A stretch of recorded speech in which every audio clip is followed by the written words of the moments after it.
बड़वा में खरगोन जिले के अंदर हमारे जिले के अंदर के अलग अलग निर्माण कार्यों के लगभग 266 करोड़ से ज्यादा कामों के लोकार्पण भूमि पूजन का कार्यक्रम बड़वा में आज बेड़िया नामक स्थान पर हमने ये पूरा कार्यक्रम संपन्न किया। मैं बेड़िया आने के लिए बाय रोड रास्ते भर किसानों से, मित्रों से, प्रदेशवासियों से मिलते हुए लगभग 4 घंटे की यात्रा करने के बाद पहुंचा हूं। मुझे इस बात की प्रसन्नता है कि जिस प्रकार से यहाँ हमारी पार्टी के प्रति, सरकार के प्रति किसानों ने, युवाओं ने, महिलाओं ने, सभी प्रकार के वर्गों ने उत्साह उमंग के साथ जो स्वागत किया है, मैं धन्यवाद भी देता हूं।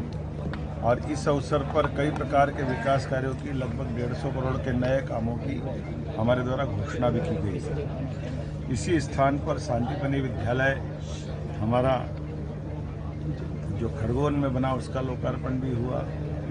महेश्वर के माननीय विधायक राजकुमार मेरू जी, खरगोन के विधायक माननीय बालकृष्ण पाटीदार जी, हमारी विधायक श्रीमती छाया मोरे जी इत्यादि स्थान के निर्माण कार्य, अलग कोई बिजली के, कोई सड़क के, अलग अलग निर्माण कार्यों के, कोई इरिगेशन के डिपार्टमेंट के, जिसमें विभिन्न प्रकार के किसानों को सिंचाई की सुविधा मिलेगी, वो सारी सौगातें देने का हमारे द्वारा प्रयास किया गया। साथ ही साथ लाडली बहनाओं के लिए आगामी सावन महीने में 250 रुपये की अलग से किस्त देने के लिए हमने घोषणा की है। दिवाली से प्रति बहन भाई दूज के साथ 1500 रुपये महीना हमारी सरकार के द्वारा हमारी बहनों के खाते में चालू होगा।